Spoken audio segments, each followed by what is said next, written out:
We'll start with the champ. 12 days since you clinched the championship in Berlin. What have those last 12 days looked like for you? Quite busy. Yeah, lots of events and trying to celebrate a little bit the championship, spending time with family. Also trying to prepare for this race, which is important for the team. So, yeah, I wouldn't say there's been too many celebrations yet, but I guess they're to come after this weekend. We saw Oasis was one of the ways you celebrated. We got a favourite song by Nolan Liam. There's only one answer. Bear in mind you're at Formula E. She's electric. Honestly, they were all great, but cigarettes and alcohol is probably my favourite. Yeah. Are they as good as people say they are? Yeah. Honestly, it was amazing. I was expecting maybe to be not quite as good as what they were back in the day, but for me, it was every bit as good, and it was mega. There's probably some comeback reference between you and them, and we can go down, but let's not. How different is it going to be then this weekend? Knowing that pressure's off for you personally in your championship, that's done and dusted, but obviously fighting for 2 different championships for the team. Yeah, I mean, it's going to be a little bit different. I definitely feel a bit lighter and a bit less pressure than at the last 4 races. The way I see it really is I'm going to come to probably one of the first races in my career where I can kind of relax, enjoy it. In the team's championship, I feel like really we've got nothing to lose and everything to gain. So, you know, we're a little bit away from Porsche in the team's championship, but I still think it's reachable, so we'll do our best. If it doesn't happen, it doesn't happen. But, yeah, I'm seeing it as a bit of a challenge and, yeah, looking forward to the weekend. Just looking forward to driving freely and hopefully I can do a good job. I'd imagine qualifying is going to be quite important here in London. What kind of conversations have you and Norman had about where you need to be come the start of that first race?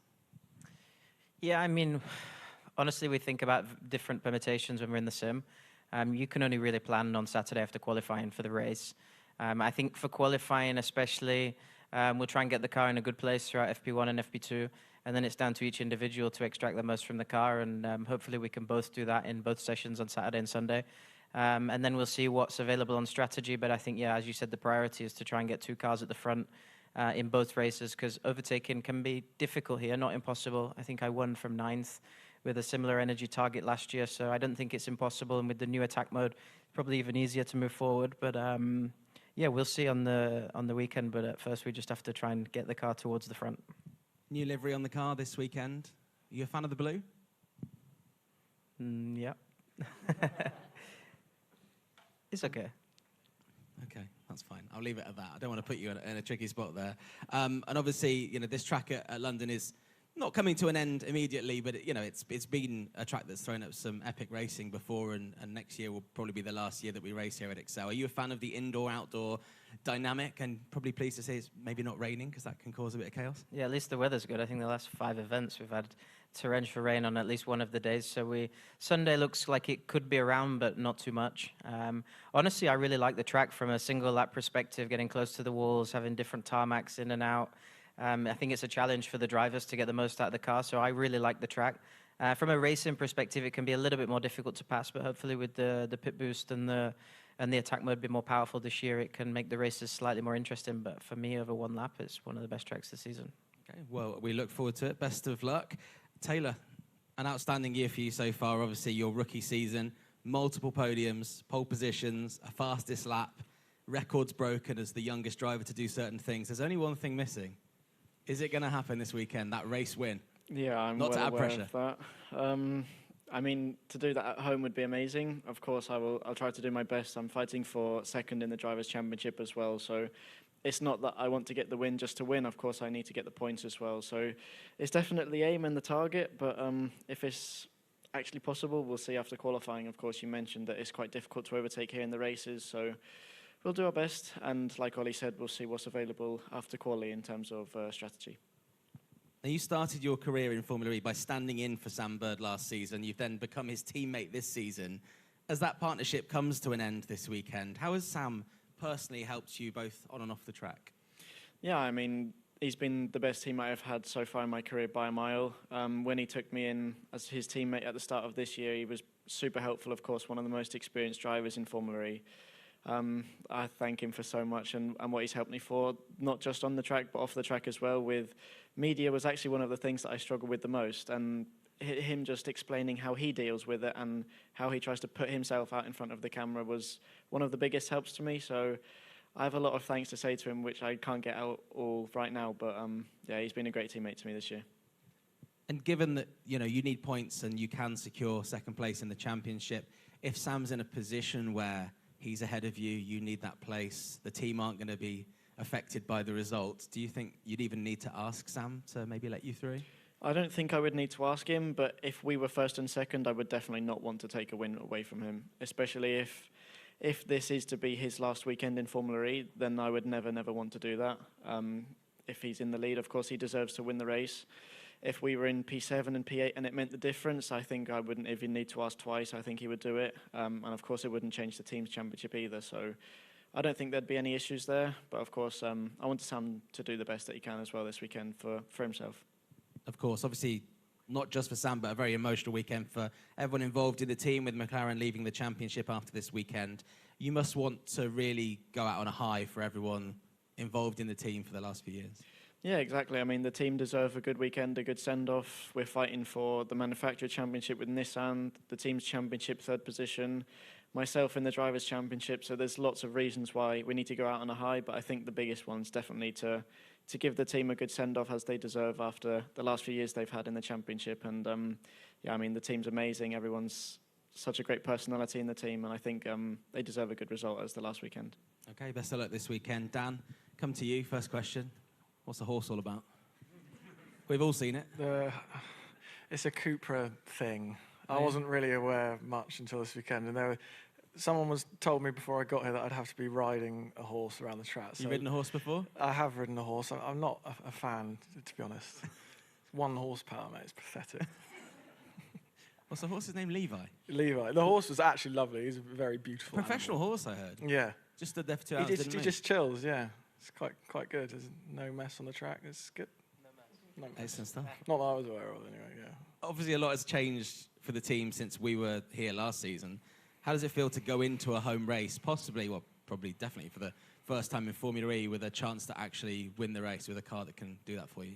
Yeah, I mean, it's a nice feeling. I think on paper this has been one of my stronger tracks. I mean, not anyone really remembers because obviously I've been in a terrible car apart from this weekend. So, yeah, it's on paper I think our car is very good at the twisty street tracks. So I've always been looking forward to this one for a while, and I think this is one of my stronger tracks as well. So yeah, it's obviously everyone asks the question, what's it like to do it at home and all that, but you know we all approach each race the same. But obviously it'd be very special if you have a good result and you know you've got friends, family, and all the good British people around. So yeah.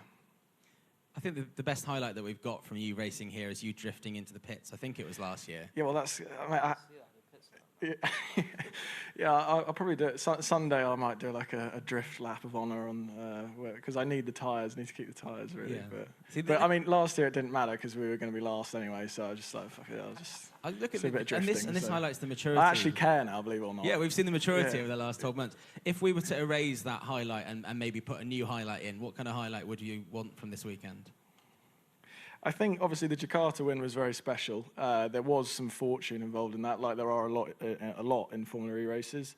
I think to have a win fully on merit, where let's say the strategy's a bit, we don't know what to do. I make a call for attack mode, sort of by myself, and overtake well, defend well, and have a race that's fully on merit, which is quite tough to do in Formula E because they're so unpredictable. But yeah, qualify top 3, I think. And try and get another win would be marvellous. We've obviously got an eye on next season already. Given the progress that we've seen this year, which has been massive for the team, what do you think is achievable with a sort of proper crack at next season, knowing that you've achieved some big things this year and things are looking pretty good? Well, yeah, I mean, again, after Jakarta, I was actually quite frustrated because I saw where I was in the teams in the Drivers' Championship, and it was, in the top 5, and I just thought, what if we'd scored a few more points and hit the ground running at the beginning of the year? So it was a tough old chore for us to do that, with only 6 weeks to prepare before the season. But yeah, I mean, I think going into next year, if we can hit the ground running a bit, I think should be more positive. I mean, back to Miami earlier in the year, I was quite unlucky with the red flag, and there's been a bit of bad luck, and but look, realistically, I don't think we're the strongest team even now, but I think we're still going to improve. I think we're getting to the top of the curve. It's going to start to tail off a little bit. But yeah, I've really enjoyed working with the team. Amazing, still quite a small team, incredible group of people, to be honest, some very talented people in there.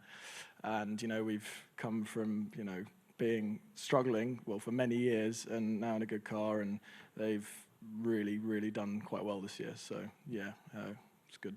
I know we've got team investor Idris Elba here this weekend, and you're very keen to work with him away from motorsport. You want to make some music with him. Yeah. It's quite well known. That'd be pretty cool. Have you had time to think about what your DJ name would be alongside you Idris? asked me this yesterday. Because he's No, I DJ haven't. Driss. You've got you've had 24 hours I'll now. think of something. You can't put me on the spot like that. Needs thought. Okay, fine. We've got time for a couple of questions. If you'd like to ask a question to any of our drivers, please raise your hand. Hi, leftstockmanmotorsportmagazine.com. Question to Ollie. I'm sure you have seen the reports that Norman has been told, apparently, that he will stay on with the team next year. Obviously, there was quite a big points difference this year. We all know that doesn't always tell the full story. So how would you feel about another season next to Norman? I haven't seen any official confirmation, but just to point out on Norman's season, honestly, I think he's been quite unlucky at times. He's pushed me in various free practices and qualifying where he's actually been close, particularly like Tokyo, tracks like that. So I don't think his point score really reflects his true championship position. I'm sure if you asked him, there'd be areas which he can improve throughout the season. But yeah, I think if you reference the points difference between us, I think I've been fortunate in some times and he's been unfortunate. So I think the gap itself doesn't properly show the full season. But yeah, good luck to him, and he's been a pleasure having a teammate, and we'll see what happens in the future. Thank you very much. Time for one more quick one if anyone's got a question. Okay, at the front. Dan Lloyd, Race Car Engineering. Question for all three of you. Have any of you done any early sim work on the Gen 4 car yet, or is that still? Okay. Not yet. Well, off the back of that, obviously regulations have been out for a little bit. From what you've seen and heard, what excites you about the next generation of Formula E cars now that we know a few more details about them? It's going to be a beast, I think. The simulation and the speed trace numbers I've seen, the car's going to be a proper car. So I think the pace will be arguably quicker than F2. And yeah, when you look at even the G long traces of the car and how it sustains it down the straight, they're going to be extremely fast.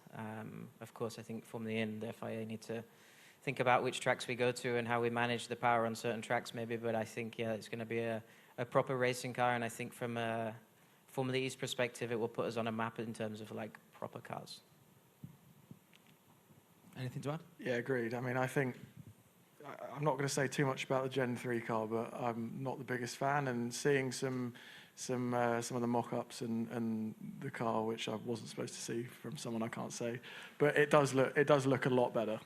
So I think, Formula E has arguably always been in a funny time, and I don't think Gen 3 has been particularly helpful. You need a car that looks good, and I think the Gen 4 is going to be that's for sure. And it's going to be, fast, which is also good. So. Yeah, from me, I've not really seen anything about it so far. I know it's going to be a lot quicker, which is obviously exciting, but my focus was on this year and just finishing off strong, and then whatever the future may hold, then I will turn my attention to it.